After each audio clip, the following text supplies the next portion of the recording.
I was a little curious about it myself, but I only had to hear the songs to know that Alan J. Lerner had really done Shaw justice. I believe to this day that the songs just took off where the text of the play finished.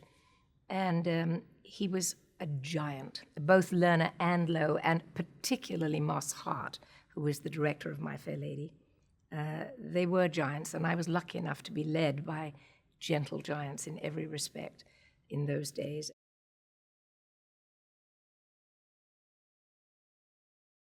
I sang for Lerner and Lowe first, and belted out my audition song and a couple of others, and then went in to start reading from the original Pygmalion because the script wasn't quite finished. And I knew that I was hopelessly out of my depth. You have to remember, I was raised in vaudeville. I wasn't even on the right side of the tracks. I wasn't in legit theater at all. I had never done a play, other than this very, very light piece called The Boyfriend. And so I really knew from nothing. And I knew that I understood Eliza in some way, but I was hugely shy, hugely insecure. And I wondered if anybody would know that there was something inside that they could use if they knew how to get it out for me. There I was singing something like, if memory serves, it was something like the waltz song from Tom Jones or something, with an excruciatingly high big note, which I belted out as loudly as I could, and a lot of coloratura. But I guess they figured I had the voice for it. Now, if only I could act, you know. And that's what Moss gave me. Rex, I think they were much more sure about. But he couldn't sing, but he had an innate musicality which enabled him to kind of do a sing-speak sound, which was great and exactly right because it blended straight out of dialogue into music, into song. I was absolutely atrocious at all the early readings, and poor Rex Harrison wondered what on earth he'd been landed with, this young girl that could sing and had not a clue how to get into the arc of a character. Or, I mean, I had no idea how to develop a character at all. And he intimidated me tremendously because he was so good. He was also very, very nervous and very, very demanding and selfish because he was scared to death because he'd never sung before. So I knew I could pull off all the singing stuff, and he for sure knew he could pull off all the dialogue. But he wasn't about to give anybody else any time. And I know that Stanley Holloway, who played Doolittle, also had problems and was waiting for his sort of fleshing out of the character. And Moss took me for a long weekend and dismissed the entire company and worked with me in the most brilliant way. I think that probably Moss, of all people, I read Moss's wonderful biography, Act One. And if you read that, you have to say what a generous, sweet man he was. He came from extremely humble beginnings himself. And I think any other producer would have sent me home. I had a feeling that if I didn't cut it that weekend, that I probably would have been on a plane back to London. But Moss was a very kind man and covered it by wit and sophistication and all of the things that he'd acquired. But basically, I think he must have sensed and identified with my early pain and fear, because he'd had it too. And he was kind. It's as simple as that. He wanted to, maybe he was perceptive enough to see, I mean, maybe I didn't know that there was something that they felt was there. I certainly didn't, but he certainly seemed to feel that it was there. Lovely man, and I credit him with all that I am today, because had it not been for Moss, I probably would have gone back to England. Moss Hart really just helped me find Eliza. He demonstrated. He said, no, you're acting like a schoolgirl, or that's better. You know, it's hard to say what he did. It's just that he created pictures in my head for me. He He helped me understand some of Eliza's dilemma. And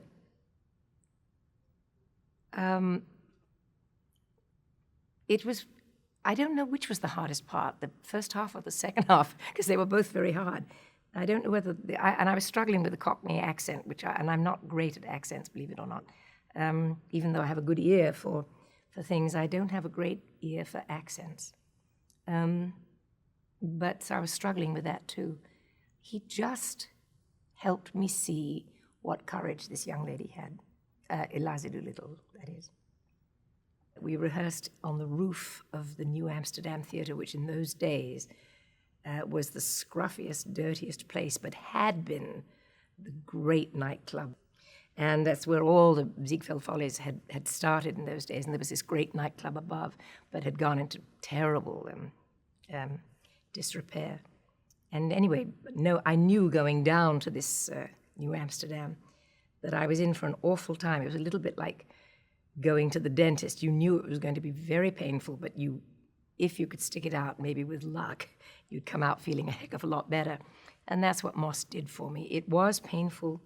And he said, we have no time for embarrassment. We have no time for anything but the blunt truth.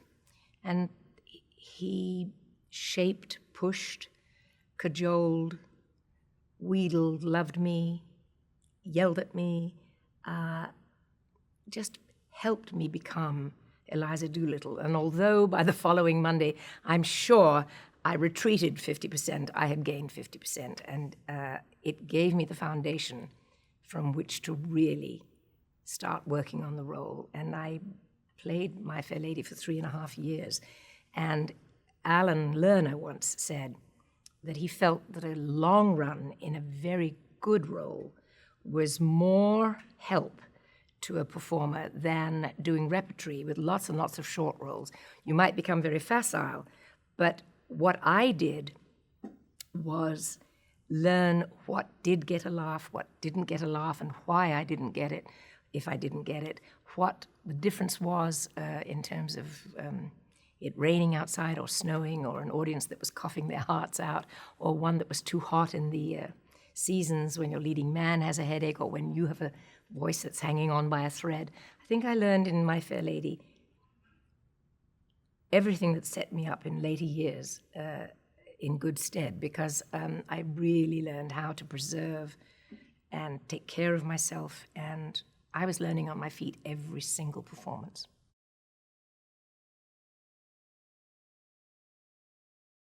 Again, the good fortune in my life suddenly came along, and after My Fair Lady, I was very lucky to do Camelot for Lerner and Loewe with the wondrous Richard Burton. And by now I was married to Tony, and I did know my way around Broadway, and I knew a little bit more about performing, and everybody trusted me, and I wasn't quite so desperately shy. And My Fair Lady was bought by Jack Warner to be made into a movie. I didn't think I'd get it. Alan J. Lerner and Moss Hart, I believe, hoped that I would. Rex certainly was going to make it. But I understood very well when they cast Audrey Hepburn in the role, because although by then I was a fairly big name in the small pond that is Broadway, I certainly wasn't known across America, and I certainly had never made a movie. So I didn't get the role of My Fair Lady in the film, and lo and behold, I was in Camelot, and Walt Disney came to see Camelot. He was advised to see it because he was putting together this movie of Mary Poppins. He came backstage afterwards. I thought he was just going to visit. And he said, would I like to come to Broadway? To Hollywood. I was on Broadway. Would I like to come to Hollywood to see the drawings, the designs, the art, hear the songs and the lyrics for this musical of an English book, Mary Poppins, that he was doing? And he turned to Tony Walton and said, and what do you do, young man? And Tony was and is a designer of theatre and film, a wonderful designer, sets and costumes. But he'd done very, very little at that time. And he explained this to Walt, and Walt said, well, then you'd better bring your portfolio with you when you both come. Oh, and I was just a teeny bit pregnant, like about 2 to 3 months pregnant. And I said, but I'm going to have a baby, Mr. Disney. He said, it's okay, we'll wait. And so Tony and I went to Hollywood, and Walt showed us everything to do with Mary Poppins, and also wined and dined us so sumptuously and so wonderfully. And it was such an easy thing to do, to say, yes, thank you, Mr. Disney, I would love to do that movie, because everything seemed to come full circle, because all the stuff in Poppins had that rum-ti-tum quality of being vaudeville. And all of a sudden I thought, right, I'm home, because this I can embrace and perhaps bring something to. And again, in the kindest hands possible, I was taught how to make a movie, and that was the beginning of that. How lucky can anybody get, losing out on My Fair Lady and 3 months later being asked to do Mary Poppins?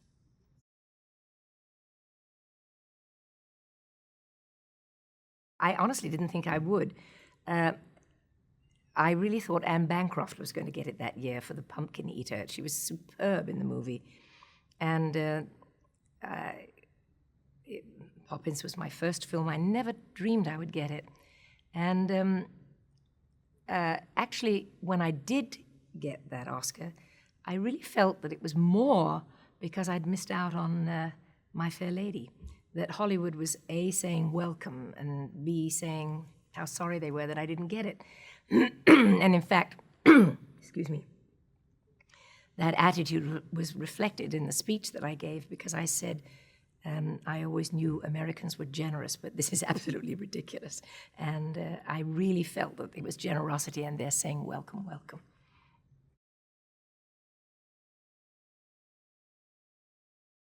When I was first asked if I would like to do Sound of Music, I was very thrilled to be asked and very glad that I was going to do the movie, but was a little careful about certain aspects of it, because it was tremendously saccharine, on Broadway particularly. And it seemed to me that if we weren't careful with the real scenery and with everything else that was going to it, it could be horribly sugary.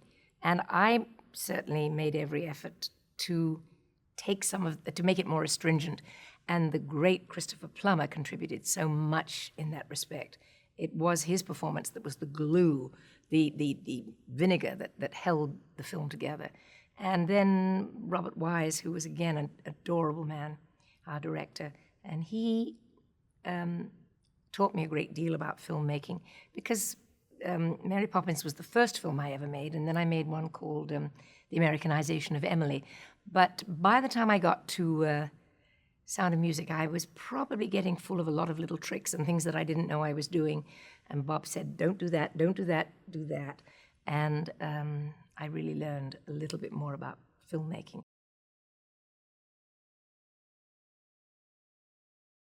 Walton-on-Thames, Surrey, which is where I was born, is about 20 miles southwest of London. And when I was very young, it was just a country stop on the railway line. And it is now part of Greater London and very much suburbia. And I know the ins and outs of it, but there are very few places that you recognize in terms of the way it used to be. But it's a very sweet place. It's sort of the middle village between a very upmarket village and a very low poverty village, at least in the early days. My real father was a teacher, a school teacher, and he taught practical crafts and English and math. But my stepfather, my mother remarried when I was about 4 or 5 years old. So I then went to live with my mother and my stepfather. And he was a fine tenor. He had a singing voice. He was from Canada, from Toronto. He joined forces in more ways than one with my mother, in that she was a really wonderful pianist and probably should have been a performing concert pianist. But in fact, due to circumstances and the war and tremendous poverty and things like that, they became part of a vaudeville act. And consequently, I knew nothing else but that. And to their amazement, I think, they discovered when I was about 8 years old, my stepfather, I think in an attempt to become a little closer to me, decided to give me some singing lessons because my school had closed down because of the escalation of the war. And I think he thought it might just sort of keep me quiet, so to speak. And they discovered that I had this 4-octave soprano voice, which surprised them, since it was my stepfather who sang, not my real dad at all. And so I knew nothing but vaudeville, music hall, gradually began to appear with my mum and my stepdad and tour the halls, and made a fairly important, for me, debut when I was about 12 years old. It was a sophisticated London revue, and it was at a theatre which is no longer there. It was called the London Hippodrome, and it's now just a sort of a nightclub in Leicester Square, London. But it was a very beautiful theatre, and I was literally the smallest person on the bill. And because it was so sophisticated, the producers thought perhaps it wasn't right that I would be singing in this show. And the night before we opened, they decided that they couldn't use me. And of course, my mum, being somewhat of a stage mum, sort of said, "No, you can't do this to this child. It's her great debut," and so on. So she and my stepfather and their agent descended on the poor producer, and they said, "She'll sing a much more difficult song, and you'll see." And so I auditioned for a much more difficult song, and the end result was that I was in the show, stayed in the show, and on opening night, the audience went crazy, and it was a complete standing ovation. First thing I'd ever really done, first time I'd ever really tried anything that important. And the press followed me home, you know, the kind of thing when you're a young fluke in a way. And that was the beginning of a very busy few years, right through my teens, of touring and radio and early television and so on. The name of the show at the London Hippodrome was called Starlight Roof, and it starred English Vic Oliver, Fred Emney, Pat Kirkwood, all very talented. Patricia Kirkwood was a very glorious-looking lady with wonderful long legs, and she was the leading lady in every sense. I have retained some very close friends from my home village, but actually, I didn't have many peers, not young friends in those days. It was all mostly adults because of the touring, because of the vaudeville. But the kind of education I was getting was that strange one of standing in the wings and watching phenomenal performers performing every week, every night. And watching everything from comedians to jugglers to animal acts and different kinds of comedians and dancers, and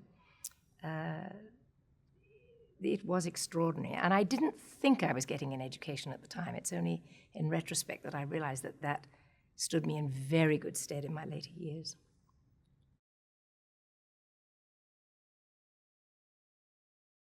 There was a lot of evacuation going on at that time. All the children were being evacuated into the country, and I was too for a while.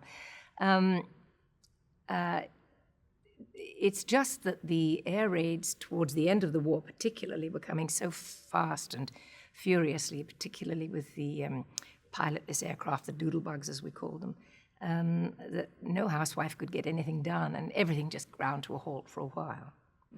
My stepfather was very smart in that he knew he didn't have the ability to teach, and because it was such a very young voice, but such a sort of oddly powerful one, he knew that he had to put me in good hands if he could. And so he took me to his teacher, who was a very fine dramatic soprano, an English dramatic soprano. And she'd done a lot of handle, and I can't even think of the right word at this point. But she was a very gentle woman, and I was with her for most of my early life. Only when I went to Broadway did I kind of not work with her. And of course, I prepared with her to go to Broadway, but she didn't actually come with me. But the foundation that she gave me, the technical foundation, was terrific. Her name was Lillian Stiles Allen. She had an extraordinary voice, and that wonderful kind of fluted sound that comes out of those extraordinary dramatic sopranos. And she firmly believed and taught me that your voice would hold up for you if you were true to your words. And instilled in me this, she said 2 or 3 things actually, that there could be people in the audience that needed to see what you were saying because maybe they were hearing impaired in some way. But more than anything, if you relied on those words, the voice would come through for you. In other words, be true to your vowels, be true to the consonants that were strong, not in a kind of glottal way, but just really use them as stepping stones to a good foundation for a voice. She was absolutely right. I sang in those days a lot of sort of opera and operetta. I felt that I knew, and I believe that I was right, that I really didn't have the voice for it. My own voice was very white, very, very thin, and I was able to do these incredible sort of gymnastics with it, tremendous sort of calisthenics, but in a coloratura way. And it was so high that sort of dogs for miles around would howl when I took some of the high notes on. But she gave me the groundwork of opera, and she always said, go beyond your reach. If you're doing something light, practice something even more difficult. Practice it a tone up, so that when the night comes and you have to sing it, it is so within your range. And for many, many years, I did that.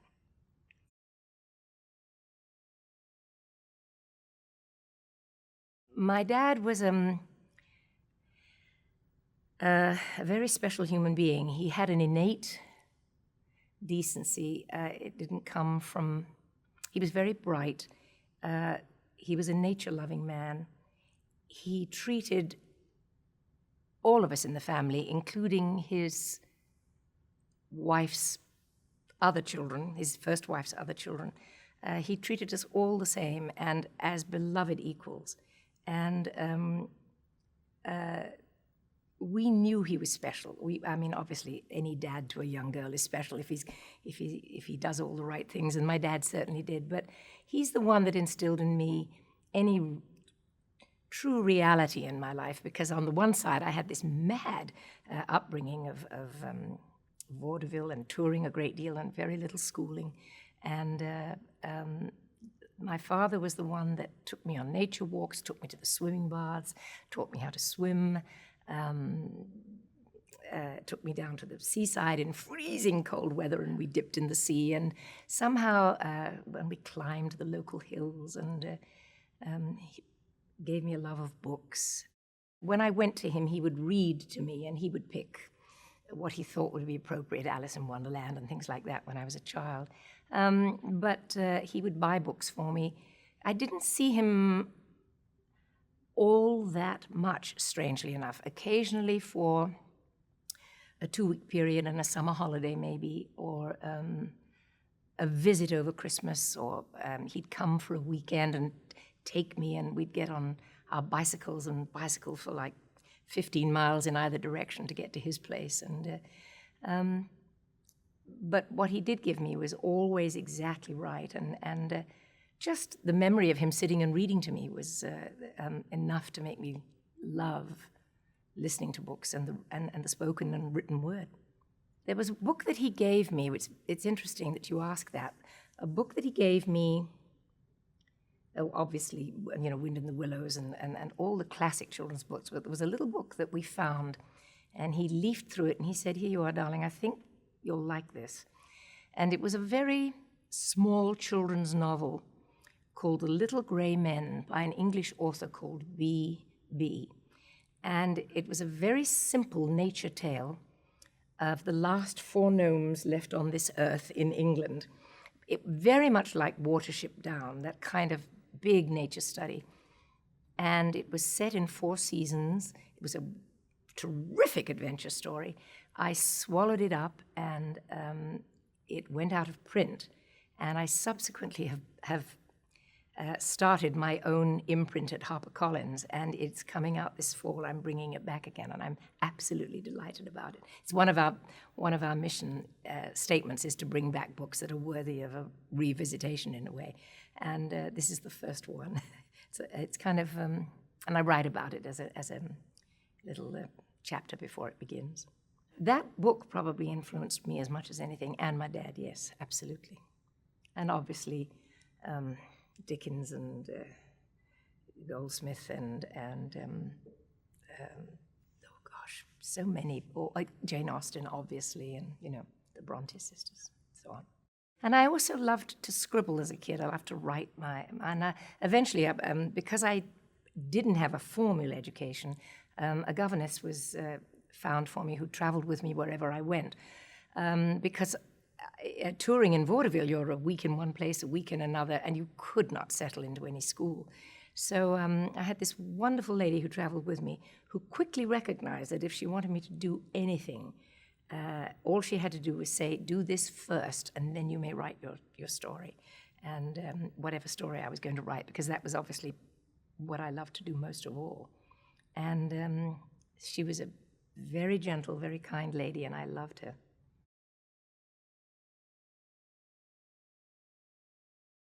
Well, we all came from such humble beginnings, and I think what's so amazing is that, and it's always staggered me, I wish I could write about it one day, I'd like to try. My mother made such a quantum leap from her extremely humble beginnings to being considered, certainly in our local village, fairly big time for being on radio and touring as she did and playing the piano so beautifully. And then the next leap that I made, and in like 3 generations, it's hard to imagine that it's possible, but it was, because my mother really came from, her mother was just a below-stairs maid at the local big mansion, and I don't think in her lifetime saw any wealth of any kind, and worked continuously and hard. Her father was a manager of one of the coal mines up in the north of England, and he was a pit manager, and albeit a talented man and somewhat of a poet and a musician, he played the piano very well also, and taught my mother to play in the early years.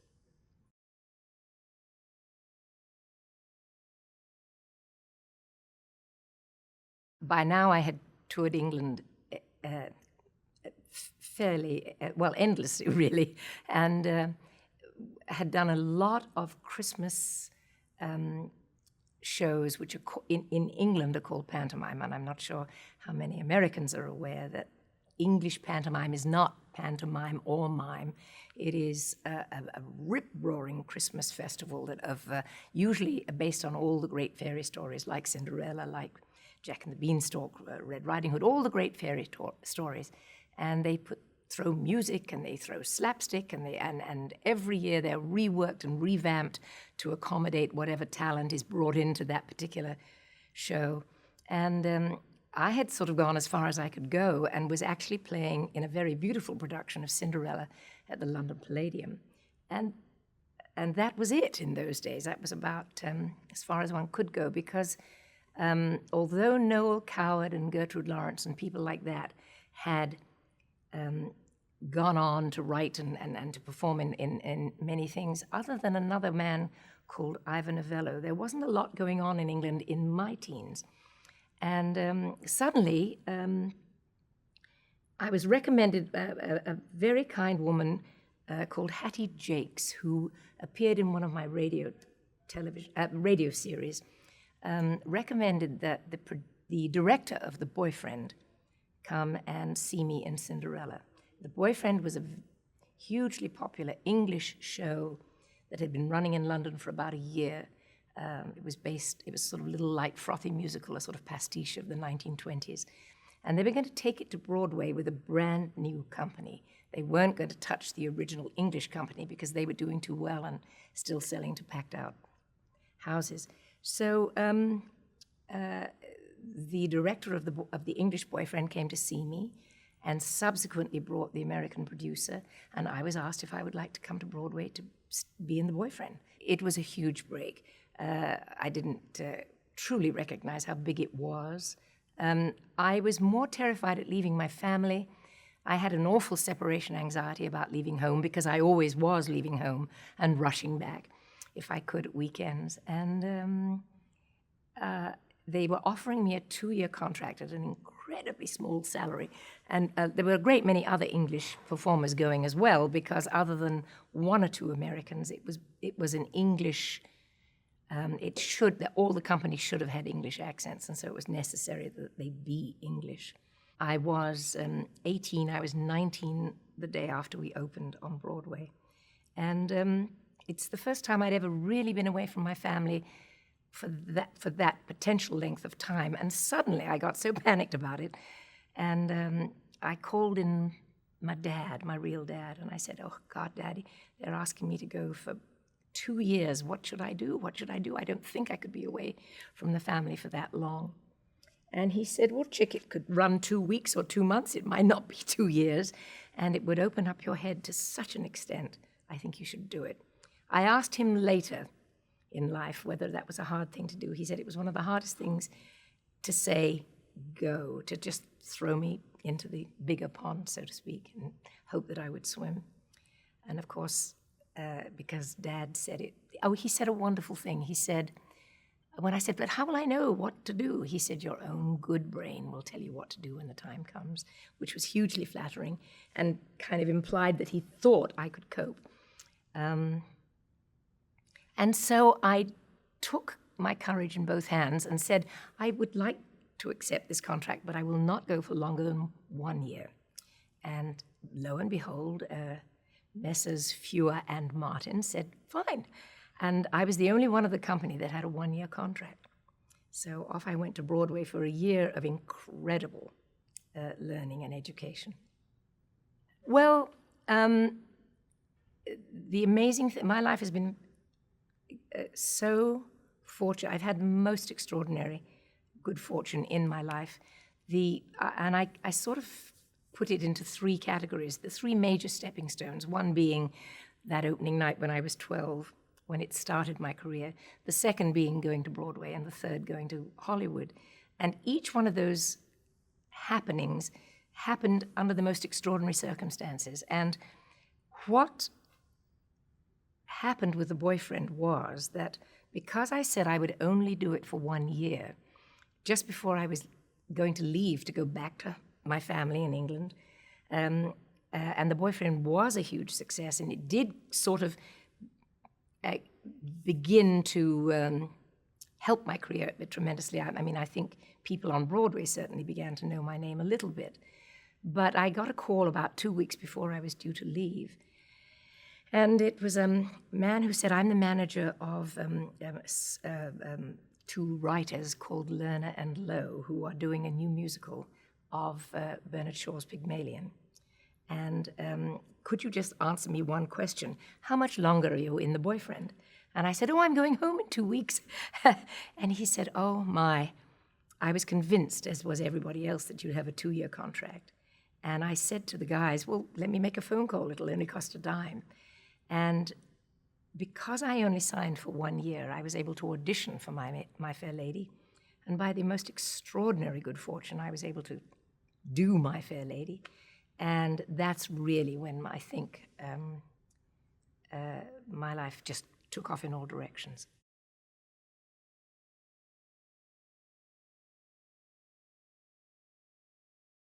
It played havoc with me physically because 3.5 years is a very long time. It was like a long tunnel. I did get a break between England and America, but it wasn't that long. It was a discipline, and when I finished, it was like, well, now what do I do with my life? I have no life, because it is, in a way, becoming a nun or just disappearing into this long tunnel. And Wednesdays always seemed very black to me. Black Wednesdays was the day that you had 2 shows and got up feeling awful on Thursday and had to pull yourself up, only to be slammed back into the Saturday matinee again because they were exhausting. And it is one of the hardest roles, My Fair Lady. I don't think I know any of the Eliza Doolittles that truly survived vocally or physically. It took its toll on all of them.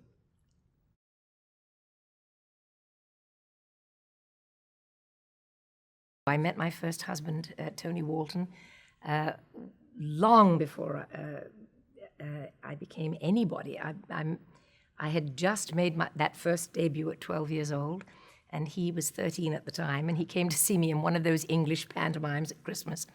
It was the first pantomime I ever did, and I played the egg in Humpty Dumpty. And he was sitting there in the front row, and lo and behold, got on the train going home and got off at the same station. And said, "You're from Walton? I'm from Walton." And he's the Tony Walton, which is his name, is not linked with the town, but just happened to be similar. And he said, "Where do you live?" And I thought, "Oh, I'll be very clever." And I said, "Oh, the other side of the bridge." So he then went and looked up all the Andrews that lived the other side of the bridge in this area. And lo and behold, about 2 days later, there was a knock on my door, and he arrived with his brothers, and we became firm friends, and eventually Tony and I married. And we have a beautiful daughter by that marriage called Emma.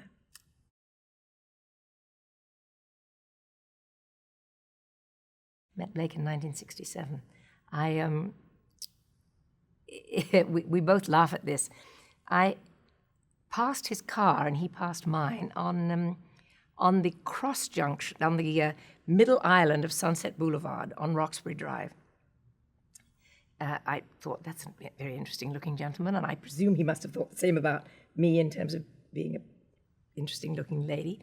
And lo and behold, a couple of days later, it happened again and again. And finally, we were waiting for the traffic to clear on either side of this intersection, and he rolled down his window, and I cannot remember which one of us said it, but it was sort of, "Are you going to where I just came from?" And we both realized that being on Roxbury Drive, we'd probably both been to see, or were going to see, an analyst. And one of us nodded. I don't know which one asked the question. And not too long after, I received a phone call asking if he could talk to me about a film, which was a film that we both did together called Darling Lily. It was a huge flop, and it was great fun to make. And shortly after Darling Lily, we were married.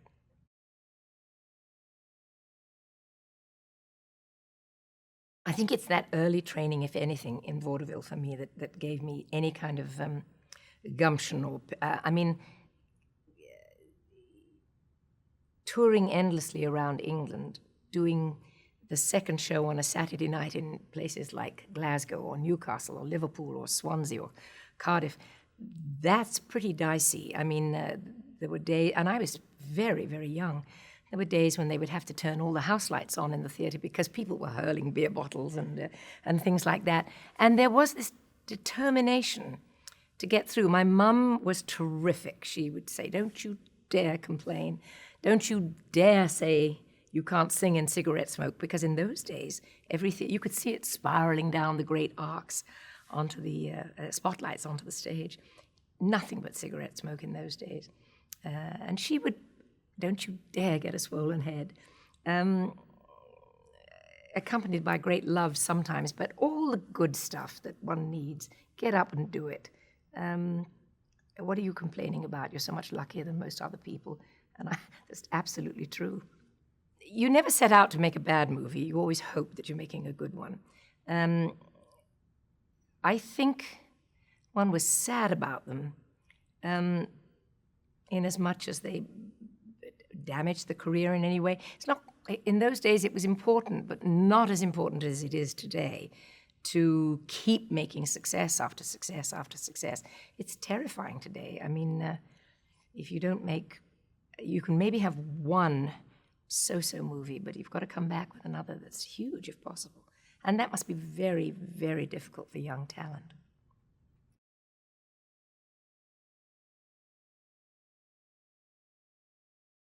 Yes, particularly in all the great cities, particularly in Chicago, in New York, LA, San Francisco, all the really sophisticated cities. I'm not sure if it was in the Middle West. Its theme was provocative, but actually the underpinning of the theme was about love and being happy with who you are. I had a wonderful time making the film. It was Blake, my lovely Blake, at the peak of his creative talent, and I knew I was in the safest hands possible.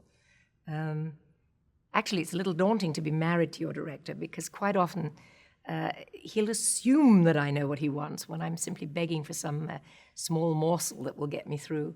But he said, oh, that's fine, just keep doing it, you know.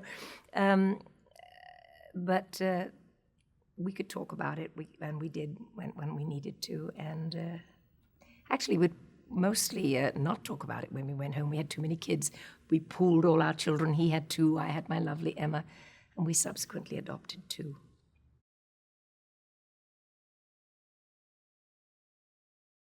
I remain optimistic, but not tremendously so. If I am able to sing again, it will be through some miracle operation that probably there's a lot of work being done in terms of what we call the stuff, which would help singers regain their voices. But in my case, I actually lost vocal tissue, so it's very hard for my cords to rub together, and I need to replace that tissue. I do have some notes in my voice. I certainly won't be able to sing the way I used to, but probably at this vast age that I have now arrived at, I couldn't sing those songs anyway. So, and that amazing thing of finding new directions at this time in my life when I never expected to. And it was a setback. It was devastating. I miss the music unbelievably.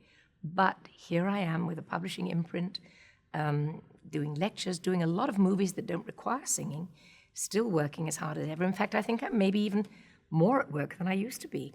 And I simply love it. I couldn't be happier.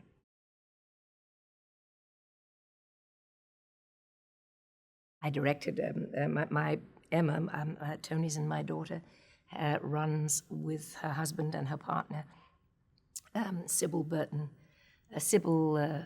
Christopher, a wonderful little not-for-profit theatre in Long Island, and it's a great theatre, and I directed there for them and had a ball. And of course, it was The Boyfriend, in which I'd begun on Broadway, and felt I might be able to contribute something to it, and was stunned at the talent that I found and how easy and lovely it felt. And Tony Walton did the sets and costumes for it.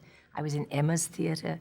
And when I said to Emma, if I fail for the family, for you, what if it's not a success? What if it, she said, Mom, what better place to try than our theatre? You're in the safest possible hands, and we'll surround you with people who know what they're doing so that you just do what you do best. And all of a sudden, it turned out to be this wonderful success.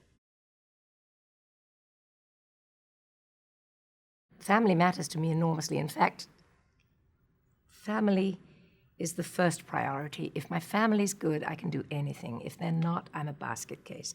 And there's a lot of guilt associated with going out and doing a concert or speeches or whatever. And in a way, I'm kind of glad now that I'm turning to the writing of children's books, because it allows me to stay home. And although the family's grown up and they're all functioning in their own way and in their own lives, there's now grandchildren, and I still have Blake to go home to, and he's being very patient with me.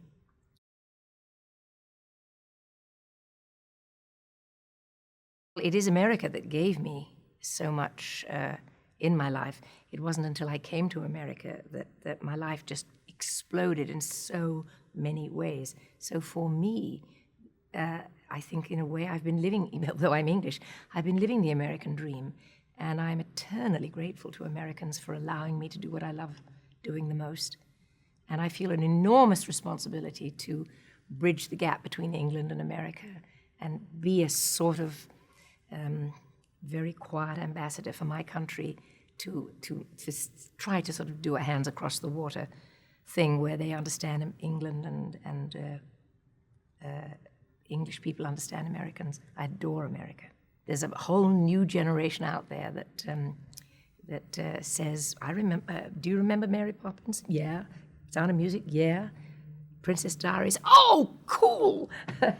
And I just love it.